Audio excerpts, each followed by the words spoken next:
Walter Davis, founder of Urban IB, a community group located here in the city of Pottsville. And my name is Alan Reiner, the owner of Pottsville Cyclery, Pottsville's local bike shop. Now that you guys know a little bit about us, it's time to learn a little bit about you as well as the city of Pottsville. Are you one of the 6% that walk to work? Currently, 803 people in the city do, according to the 23 census data. Or are you one of the 30% of people that own a bike in the city? About 4,000 people in the city of Pottsville own a bicycle. To get a little bit more personal now, if you live in the shaded area on the map, about 16% of the city's total landmass is in that shaded area, or 25% of the inhabited city's population, or inhabited landmass. Inhabited landmass.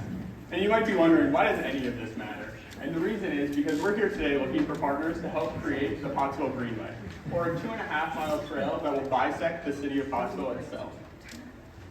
The goal, of course, is to connect community to commerce in order to create stability downtown. And I know what you're thinking, how could a trail create stability downtown? Well, I'll give you 2 examples. Harrisburg has the Capitol Belt Loop, as well as Phoenixville's Schuylkill River Trail. It's a 6-mile trail that connects Phoenixville directly to Pottsville. To get a little bit more in detail, Harrisburg's Loop Trail wasn't created overnight, and the most used portion of it is the Riverfront Trail, which is 4.5 miles long.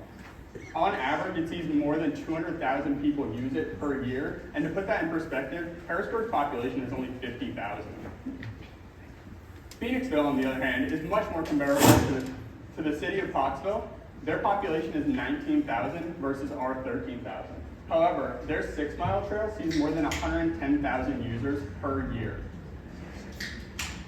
Economically speaking, though, pedestrians' slower pace increases their marketing susceptibility. So you can think about when you're walking past a restaurant and the smell draws you in, or you walk past a storefront window and something catches the corner of your eye, and that's what brings you in. As far as cyclists go, the average rider spends between $7 and $9 on perishable goods, or $20 to $40 on non-perishable goods, according to the Schuylkill River Trail's 23 impact study. To break it down a little bit further, 10 bikes fits in the exact same space as one parked car, and on average, each car trip only has 1.5 people in it. So we can reuse the existing space downtown much better by just accommodating for pedestrians versus automobiles. You might be wondering, why are we doing this? So in both the 1990 as well as the 2018 revitalization studies for the city of Pottsville, it was quoted that trails, green spaces, as well as open spaces downtown would have a huge impact on its revitalization. I was personally sitting in the crowd in 2018 when this study was presented in the Majestic Theater, and it made a big impact on me, which made me dig in further and realize that one of Pennsylvania's biggest tourist industries is outdoor recreation, and the city wasn't capitalizing on any of that. So in 2019, I proposed to create the extension that we're here today presenting. Obviously, COVID happened, and that changed a whole lot. So how does a trail make money? Obviously, a trail itself doesn't generate income.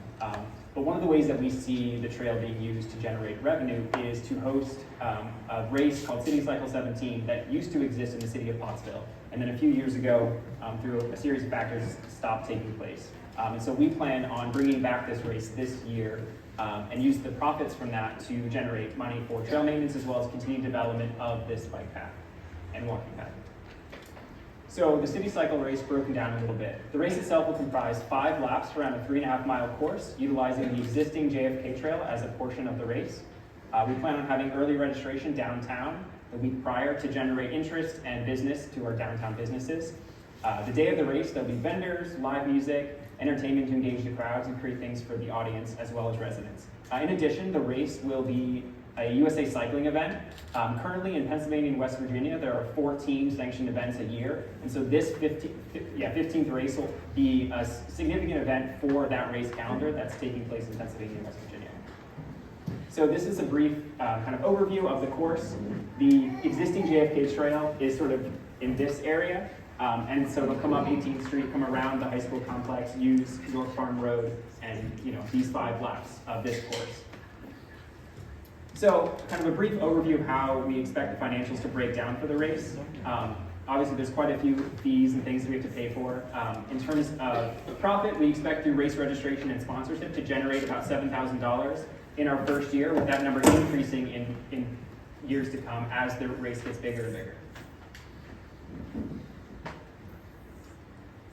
So what about the trail by the highway? So we see the Pottsville Greenway as sort of an off-ramp for a interstate. So if you think of towns that are on the side of the highway, unless there's an exit, people just continue to drive past that town. And so we have two huge trails that are coming through Pottsville, the Schuylkill River Trail and the 9/11 Memorial Trail. And we see this spur as a way to draw people from those trails into the city of Pottsville to make sure that they stay here and spend their money in our community. So first of these trails is the Schuylkill River Trail. This trail, when completed, will span 120 miles connecting Philadelphia to Frackville. Currently, there's more than 80 miles constructed. The SRT is already making an impact on our county with more than 8 miles built around Pottsville, including a section between St. Clair and Frackville that's actively under construction while the grade is being redone.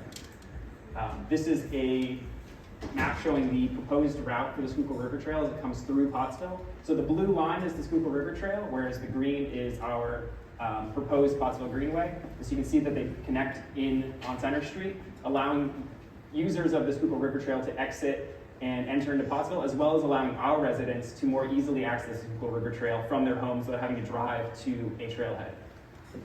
The other major trail that's coming through our area is the 9/11 Trail. So this trail, when completed, will span 1,500 miles. In 2021, it was designated as a national touring route by Congress. I currently sit on the steering committee that is planning the Pottsville to Jim Thorpe section of the trail. We hope to have a grand opening in 2026 for the 25th anniversary. Last week, I had an in-person meeting with the engineer that's doing the feasibility study for this program, and we looked at specific sections from Pottsville to Jim Thorpe. We spent about 10 hours together that day riding bikes, trying to figure out the best route between Pottsville and Jim Thorpe to best utilize the terrain and topography that we have. And on this map, you can see the red sections are the sections that still need to be completed, whereas the green sections are the sections that are already finished.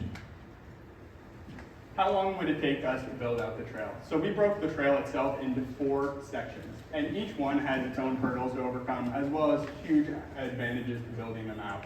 Our optimistic estimate is about 4 years, or a year per section. However, it's important to stress that concurrently we'll be working on all of the sections in order to secure funding, in order to do the studies, things along those lines. However, the priority for the year would just be that section.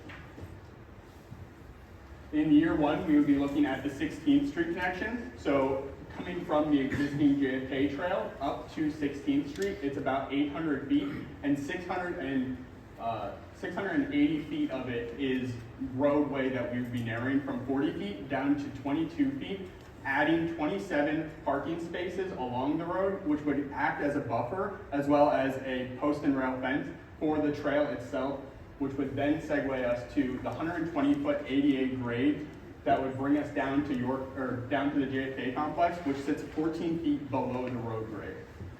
The cost to build this is between $50,000 and $60,000. We have 2 quotes currently.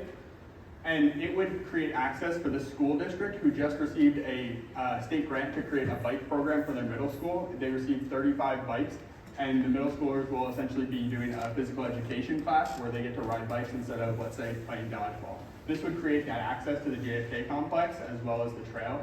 And additionally, the tennis team for the school district already uses the tennis courts. This is one of our quotes, and obviously it was a pretty cold winter, so while we were doing this, we had ice. There were still people using the trail, and that is what I want to stress, where it was probably 10 degrees, and there were still people walking down it on ice.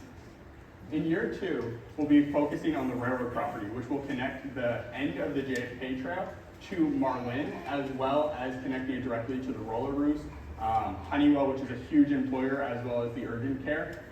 The cost to build this out is about $50,000 due to being able to reuse the coarse stone bed that's underneath the rail line itself. In year 3, we'll be focusing on the school district. To me, this is the most important section of the trail because it gives the children a way to leave the school property and to come to the school property without being on a street. And this trail is essentially a abandoned rail line that doesn't exist anymore. It's the most expensive section, between $150,000 and $200,000, because we would essentially have to create something that doesn't exist.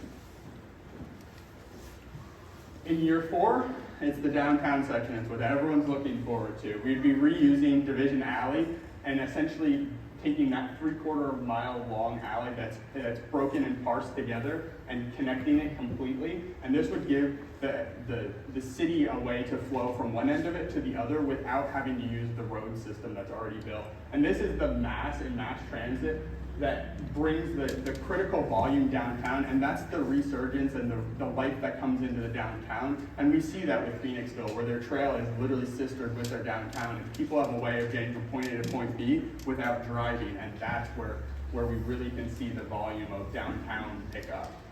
The cost to build it out is just under $100,000 due to there is buildings that need to be dealt with and parts of the alley that don't exist. However, there is funding for it through redevelopment authority as well as the task force, as well as through the roads department. They get an allocation from the state for road creation and resurfacing. The total cost breaks down to just under $400,000 over 4 years. And you might be wondering who's going to pay for this. So regardless of the outcome of this competition tonight, there's funding sources, whether it's a federal grant, a state grant, as well as donations that can go into the creation of this trail. A federal grant, for example, the Department of Transportation allocates funding down through Transportation Alternative Set-Asides, which would then go to PennDOT. And this money, it doesn't have a match. It's full cover. However, it's a minimum of $50,000 and a max of $1.5 million. An example of locally where that money has gone, the Schuylkill River Trail used this exact set-aside to create the Fractal to St. Clair section of the grades last year. And our region's representative is Justin Tambrick, who we are in correspondence with currently. State grants, on the other hand, comes from essentially 2 entities, DCED, the Department of Community Economic Development, as well as DCNR, the Department of Community and Economic, I have that wrong, but it's okay. The local shares account, it's a refundable grant, but we could use essentially a bridge loan to make that work. It has a minimum of $25,000 and a max of $1 million. And currently in our city, we have an engineering firm called NTEC. In 23, they got more than $1 million from municipalities using this fund to fund municipal projects like this. On the other hand, the Greenway Trails and Recreation Program, which is another grant specifically catered to this, uses the Marcellus Shale Legacy Fund, which is the gas reserves that are in the northern part of Pennsylvania. It's a 15% cash or in-kind match, and it has a max of $250,000 prize pool.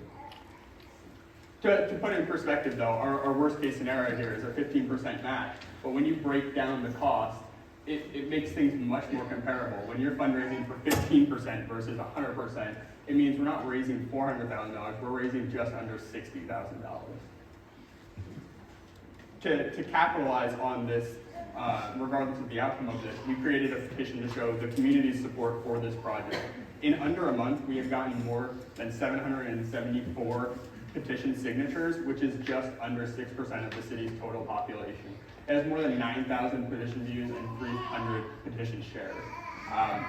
We're looking to essentially turn this petition into a capital fundraising campaign, and we've created a community group on Facebook for just that. In addition, we can utilize this campaign to bring in volunteers for trail maintenance or events, things along those lines, but also just to keep the awareness of the downtown. We currently are partnered with the City of Pottsville as well as PADCO and the Pottsville Business Association. And then we are also talking to our local representatives while working on the 9/11 Trail and other conversations that we've had. We are currently working with the school district specifically to utilize that land that we had talked about. And then WSP is the firm that is handling the feasibility study of the Pottsville to Jim Thorpe. And like I said, I had spent all day with him on Thursday, and we had talked about this trail as well. And kind of got some feedback, and he's excited about the project and is willing to help out and participate in that as well. Other potentials, obviously, within the city is our big 3 engineering firms, NTEC, which I mentioned, but there is also Benish and WJP. In addition, we would love to work with the railroad, especially in a long-term capacity for a race from, let's say, Jim Thorpe to Pottsville. But there's also a huge amount of financial institutions from Mid-Penn to CACL in the city that would be a huge lifeline. To conclude the entire presentation, regardless of the outcome of the competition, on August 23rd, we will be having a bike race within the city, and we invite all of you to it. If we were awarded the $50,000 tonight, though, that would bring our fundraising total down to $9,761.65. When you factor in the cost of the earnings from the bike race, which are very conservative, by the way, we're at $2,761 that we need to fundraise to then put $400,000 into the city. To put in perspective, with just 700 supporters, that's $4 per person that we're looking to fundraise. Additionally, I want to thank all of you for coming out and making this possible for us tonight. Yeah, thank you so much.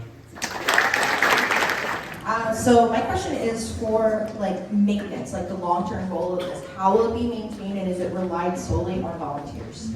No, so like I said, the bike race is going to generate revenue, and that money will go towards paying for the maintenance and upkeep of the trail, as well as future development. But yeah, we see it coming through the bike race. Being the sole purpose of the bike race is to raise money specifically for this trail, not to generate income for anything else. And that way, we're not putting a burden on the city per se. So it's not something that the Parks Department has to manage. It's not something the Roads Department has to manage. The city's a partner in its creation and being able to apply for grants and things along those lines, but we don't want to overburden the city with this. So you would hire staff then to maintain it? Or would you pay the city? You could pay the city, you could hire staff, whatever it may be. I mean, in some cases, it might be more feasible and cheaper to hire the city and essentially offset them. Or in other cases, if it's whatever, say a section washes out or something, it might be more cost advantageous to hire someone else to come in and do it. But we would have money set aside for that specifically. Great job, guys. Thank you.